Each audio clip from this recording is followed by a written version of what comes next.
তো বন্ধুরা, আজকে হচ্ছে বৈশাখ মাসের দ্বিতীয় দিন, নববর্ষের পরের দিন। আর আজকের শিডিউলে ছিল যে আজকে সায়েন্স পড়তে যাব বন্ধুদের বাড়িতে, কিন্তু এত পরিমাণ যে বৃষ্টি আর পুরো ঝোড়ো হাওয়া, আর ওই বৃষ্টির মধ্যেই ভিজে ভিজে স্নান করে তারপরেই ঘুমিয়ে পড়েছি। তাই আজকে আর যাওয়া হয়নি। তাই ভাবছি একটু পরেই উঠে একটু হাঁটতে যাব, অনেক দিন হাঁটতে যাওয়া হয় না। তাই উঠে রেডি হই, তারপরেই বেরোচ্ছি। তো বন্ধুরা, ফাইনালি বেরিয়ে পড়লাম। আজকে অনেক দিন হাঁটতে আসা হয় না, আর আজকে হচ্ছে হাঁটতে আসার কোনো প্ল্যানিংও ছিল না। শুধু আমগুলো দেখো, হাঁটার গল্প পরে বলছি। দেখো আমাদের এখানে আমগুলো বড় হয়ে গেছে, অনেক বড়। আমের সাইজ দেখো বন্ধুরা, আমের সাইজ।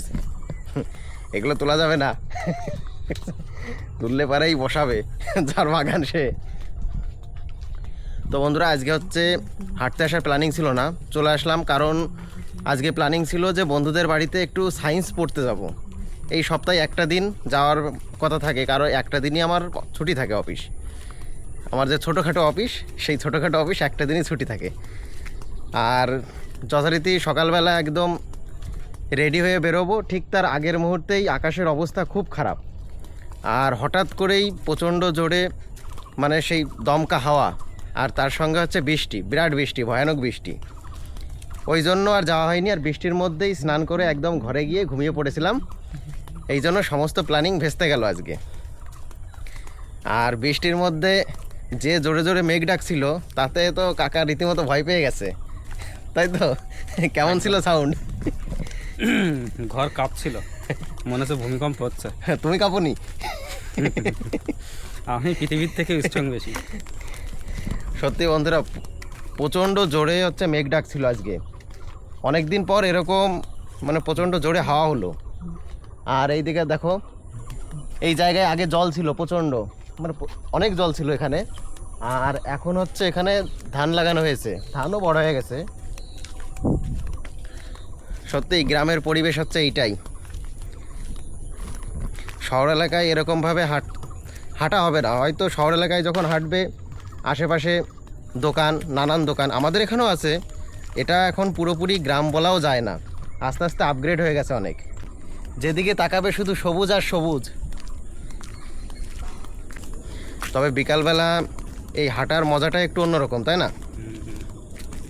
এবার হাঁটতে হাঁটতে দেখো লিচু বাগানে চলে এলাম।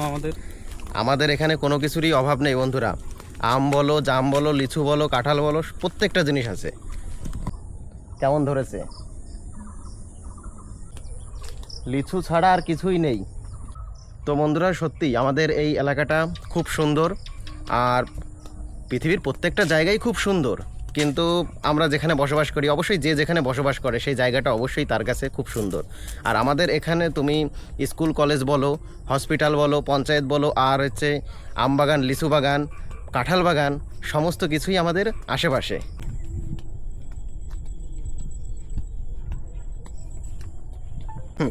খুব বন্ধুরা, খুব বেদনাজনক কথা একটা। আমরা সবাই মিলে একসঙ্গে গেলাম বেকার ভাতার ফর্ম ফিল আপ করতে। অবশ্য আমরা প্রত্যেকেই বেকার। এবার বেকার ভাতার ফর্ম ফিল আপ করতে গেছি একসঙ্গে, এক এক করে। তো আমাদের মধ্যে প্রথম একজন ছিল ভাস্কর, তার হলো। তারপরে যাকে পরে ফোন করে ডেকে নিয়ে যাওয়া হলো, সে উল্টে রেগে গেল, তার টাকা ঢুকে গেল। তারপরে পড়ে থাকলাম হচ্ছে আমি আর হচ্ছে কাকা, আর তার মধ্যে আমারটাও ঢুকে গেল। আর এখন শুধু হচ্ছে এই ফেসটা দেখো, এখনো ঢোকেনি অ্যাকাউন্টে টাকা। তো দেখো বন্ধুরা, এইখানে হচ্ছে সারা বছর মানে বছরের প্রায় অর্ধেকটা সময় জলে পুরো পরিপূর্ণ থাকে। আর যখনই জল শেষ হয়ে যায়, আর তারপরেই এই জমিগুলোতে ধান চাষ হয়। অবশ্য এখানে ধানের ফলনটাও খুব ভালো হয়। তোমরা হয়তো দেখতে পাচ্ছ, এখানে খুব সুন্দর হয় ধানগুলো। সারা মাঠ, যতদূর এর আগের ভিডিওগুলোই দেখেছো যে জলে পরিপূর্ণ ছিল। আর এখন দেখো, যেদিকে তাকাবে শুধু ধান আর ধান।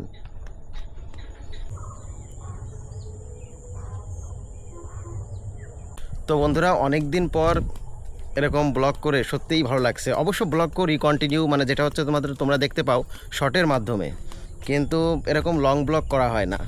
তবে আজকে খুব ভালো লাগছে, এই জন্যই বেরিয়ে পড়লাম। কারণ আজকের ওয়েদারটা দেখো, গরমের বিন্দু মাত্র মানে ছিটে ফোটা নেই, একটুও গরম নেই, কারণ বৃষ্টি হয়ে গেছে দুপুরে একটু আগেই। এই জন্য পরিবেশটা একটু অন্যরকম, ঠান্ডা ঠান্ডা ওয়েদার, তাই বেরিয়ে পড়লাম আজকে। তো বন্ধুরা, আমাদের ঘোরা কমপ্লিট হয়ে গেল। বিকালটা খুব এনজয় করলাম, একটু হেঁটে বেড়ালাম মাঠ দিয়ে, আর এরপরেই চলে যাব বাড়ির মধ্যে। আর গিয়েই আবার ডিউটি শুরু, একটু তো পড়াশোনা করতে হবে, এই জন্য যাই। Bye bye, tata.